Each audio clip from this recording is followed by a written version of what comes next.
શ્રી સ્વામિનારાયણ હરે, શ્રી સ્વામિનારાયણ હરે. સંમત 1878 શ્રાવણવદી છઠને દિવસ સ્વામી શ્રી સહજાનંદજી મહારાજ શ્રી ગઢડા મધ્યે દાદા ખાચરના દરબારમાં આથમણે બારડે ઓરડાની ઓસરીએ શ્રી વાસુદેવ નારાયણના મંદિરની આગળ વિરાજમાન હતા ને સર્વશ્વેત વસ્ત્ર ધારણ કર્યા હતા અને પોતાના મુખારવિંદની આગળ પરમહંસ તથા દેશ દેશના હરિભક્તની સભા ભરાઈને બેઠી હતી. સહજાનંદ સ્વામી મહારાજ. પછી શ્રીજી મહારાજ બોલ્યા છે, એક વાત કરીએ છીએ તે સર્વે સાંભળો, અને આ જે વાર્તા કહીશું તેમાં એક જ સાધન કલ્યાણને અર્થે કહીશું કે એકને વિશે સર્વ સાધન આવી જાય એવું એક બળવાન કલ્યાણનું સાધન છે તે કહીએ છીએ. જે દેહને વિશે જે જીવ છે તેમ જાણે છે, જે કામ ક્રોધાદિક ભૂંડી પ્રકૃતિઓ છે તે મારા જીવ સાથે જડાણી છે, એવી રીતે કામાદિક જે પ્રકૃતિ જેને વિશે મુખ્ય હોય તે પ્રકૃતિને યોગ્ય કરીને પોતાના જીવને કામી, ક્રોધી, લોભી ઇત્યાદિ કુલક્ષણે યુક્ત માને છે. પણ જીવને વિશે તો એ એકેય કુલક્ષણ છે નહીં. એ તો જીવે મૂર્ખાઈ કરીને પોતાની વિશે માની લીધા છે. માટે જેને પરમપદ પામવા ઈચ્છું તેને કાંઈક પોતાને વિશે પુરુષાર્થન રાખવું, પણ છેક નાદાર થઈને બેસવું નહીં. અને એમ વિચાર કરવો છે, જેમ આ દેહમાં 4 અંતઃકરણ છે, 10 ઇન્દ્રિયો છે, 5 પ્રાણ છે, તેમ હું જીવાત્મા છું.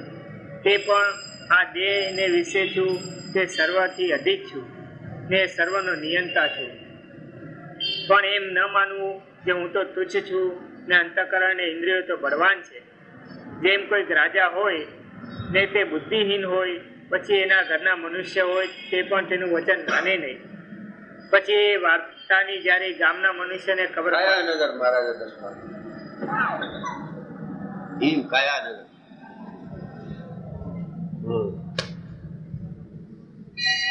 નદાર થઈને બેસી જાય, નબળા ખોટો માર્ગ પકડીને બેસી જાય. એમ માની ગયા કાંઈ ન કરે ભક્તિ કરાય. સુરવીરતા છે જ નહીં, જ્ઞાન વગરની ભક્તિ. હરિનો માર્ગ છે સુરાનો, નહીં કાયરનું કામ જોયું. બધા કાયર જ ભર્યા છે. દુઃખી છે એટલે ભગવાન ભર્યા.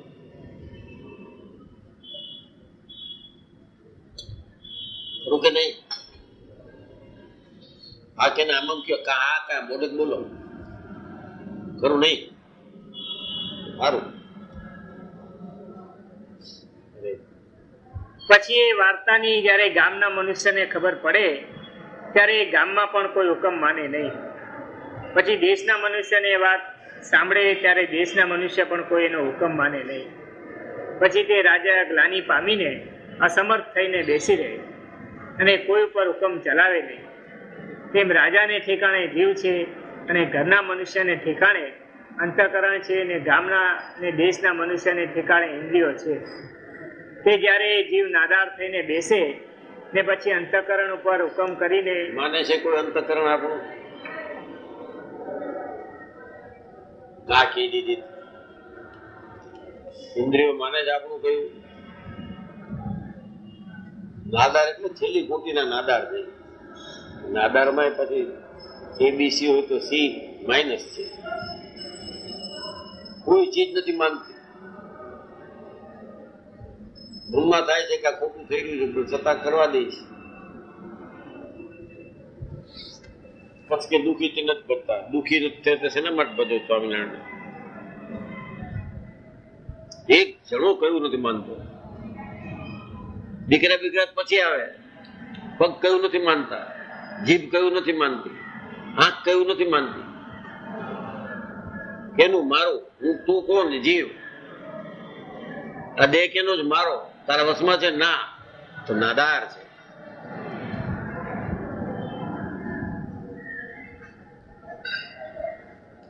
કહી દે ના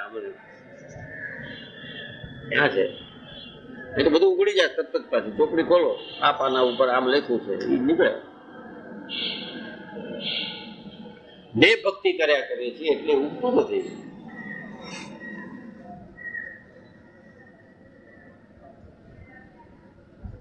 અરે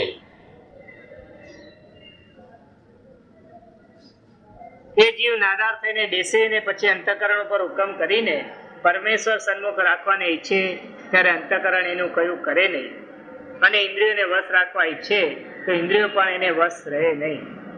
પછી એ જીવ કાયાનગરને વિશે રાજા છે તો પણ રાખની પેઠે હોશિયારો થઈ રહે છે, અને જ્યારે રાજા નાદાર થાય ત્યારે તેના નગરને વિશે મનુષ્ય હોય તે શાંત થઈ બેસે છે ને રાજાનું લેશ માત્ર ચાલવા દે નહીં. તેમાં જીવના કાયાનગરને વિશે પણ જે કામાદિક રાજા નથી તે રાજા થઈને બેસે છે, અને જીવનો લેશ માત્ર ચાલવા દેતા નથી. કાંઈ નબળામાં નબળો જાઓ. અરે માટે જેને કલ્યાણને ઈચ્છું તેને એવું નાદારપણું રાખવું નહીં, ને જે પ્રકારે પોતાના ઇન્દ્રિયોને અંતઃકરણ તે સર્વે પોતાના હુકમમાં વર્તે એવો ઉપાય કરવો. જેમ રાજા હોય તે રાજનીતિના ગ્રંથ ભણીને પોતાના રાજ્યમાં પોતાનો હુકમ ચલાવે, પણ રૈયતનો દબાયો દબાય નહીં. અને જો રાજનીતિ ન જાણતો હોય તો તે વસ્તી હુકમ ન માને ને તેને મારવા જ માંડે. પછી પોતાનો દેશ હોય તે ઉજળ થઈ જાય, અને કાં તો કોઈ હુકમ માને નહીં તેને કરીને પોતે દુઃખ તકો વર્તે. એવી રીતે રાજનીતિ જાણ્યા વિના બે વાતે બગાડ થાય છે. બે વાત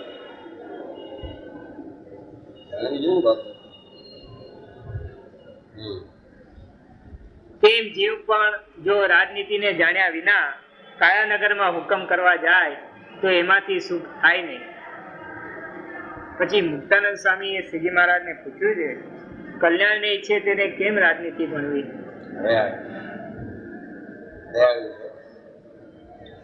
કેવી રીતે ભણીએ રાજનીતિ? જીવનું કયું આ બધા માને તો જીવ સત્તાધીશ થાય.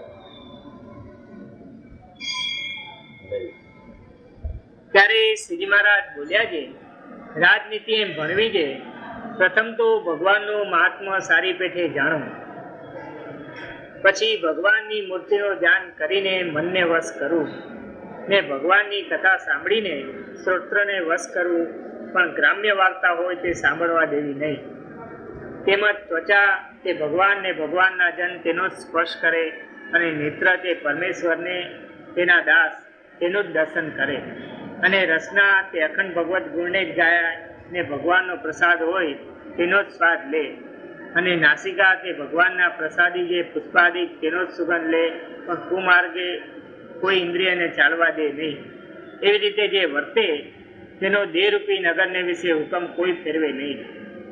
અને એવી રીતે પુરુષ પ્રયત્ને યુક્ત જે વર્તે તે નાદારપણાનો સારી પેઠે ત્યાગ કરે, એ જ કલ્યાણને માર્ગે ચાલ્યો તેને સ્વભાવ દીપ્યાનો અતિશય મોટો ઉપાય છે.